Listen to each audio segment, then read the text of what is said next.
Michael, 20 turnovers on the night, 14 in the second half. How were you guys able to overcome this? Well, 8 of those came in that third quarter. That was by far our worst quarter of the night, for 11 points. So the turnovers were not where we needed them to be, and that gave them life. That fueled their break. That gave them extra possessions. And you add that on top of the number of missed layups and dunks that we had. This game was, no disrespect to them, this game was closer than it should have been, in my opinion. I also thought a key stretch was the end of the second quarter. We had built, I believe, an 18-point lead, and we just didn't close the half the right way. We have to be better, more focused, more disciplined, closing quarters, closing halves than we were. Last year, this team swept us. Forget records, forget whatever. They beat us 3 times last year. And for us to go 4-0 against them this year, with a lot of guys out, I'm just proud of our guys. Obviously, trying to get healthy. It was great to have Zeke Naji back playing. I thought he was effective in his minutes. And Nikola just was, on another level once again. I mean, his scoring, rebounding, playmaking was phenomenal. And I thought Monte Morris throughout the game, but especially down the stretch, him and Nicole in that 2-man game, Monte made some big plays. 7 of his 20 points came, I think, in the last probably 3 or 4 minutes of the game. So we'll take it. Obviously, we're going to get home around 3 o'clock in the morning and try to get another one tomorrow night at home against Golden State. But really proud of how well we're playing as of late. Some of those Nicole baskets in the fourth quarter, I mean, it's like swirling and twirling. Like, do you think he's improvising in real time? Have you ever seen anybody, have you seen him practice those shots?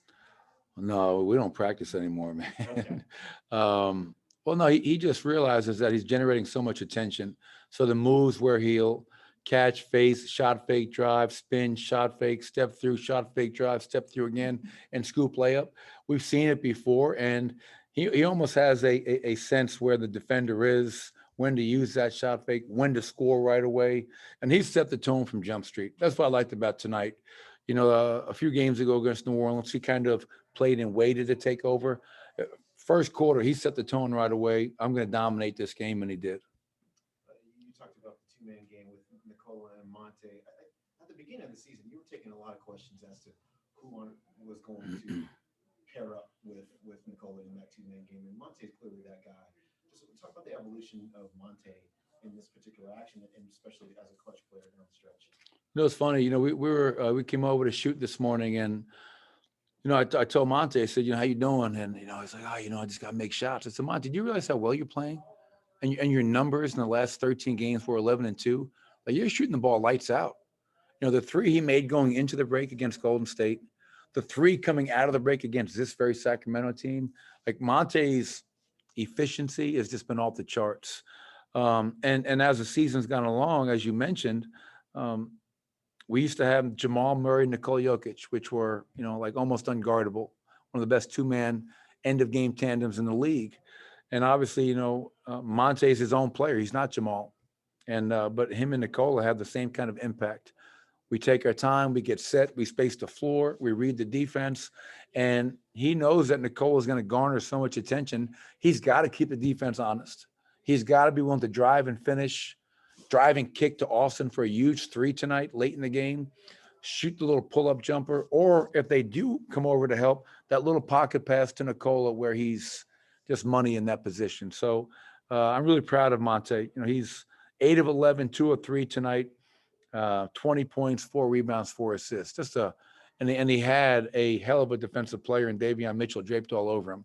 And then they eventually put Harrison Barnes on him to get more size. So that's also a sign of respect of who they're putting on Monte.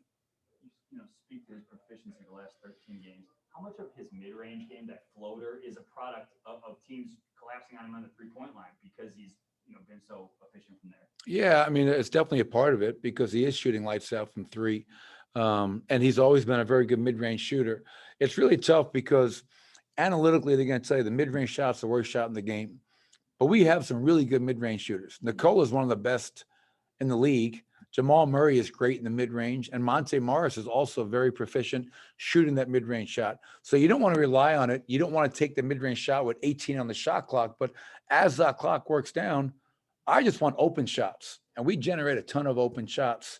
And Monte's really good from 3, for mid-range and even finishing at the basket. If you would have known you have a chance to go 4-0 in the 4 and 5, what would you say? Yeah, no, I'd believe it. I mean, because, you know, just of how well we've played. You know, I reminded our players today, I said, fellas, what's our record in our last 13 games? And no one knew we were 11-2, and I didn't think they would. I go, well, we're 11-2. More importantly, let's talk about why. Yeah, I learned that from Jeff Van Gundy years ago. Understand why you're winning, understand why you're losing. We are now 12-2 because our defense is top 3 in the NBA. Our offense is top 7 in the NBA. We shared the ball. We had 26 more assists tonight.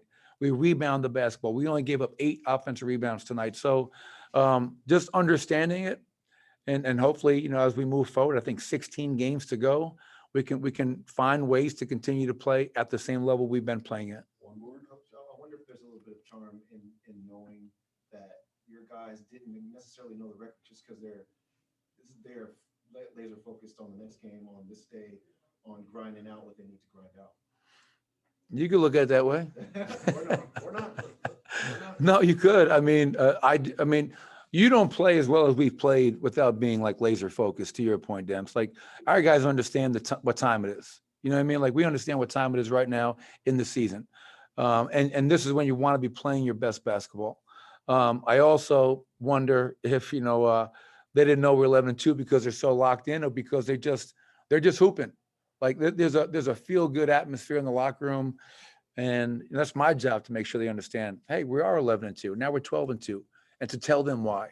But as long as they go out there and they do it every night, that's all really that matters. And once again, last thing I want to make sure I give Uncle Jeff Green, his wife Stephanie, a huge shout out. They welcomed a beautiful baby girl. I believe her name is Sarai.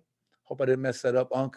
I'll do a couple of sprints if I did, but congratulations to Uncle Jeff and his family, and glad that everybody's doing well, happy, and healthy. So this was for you, Unc. This was for you. Appreciate it, everybody.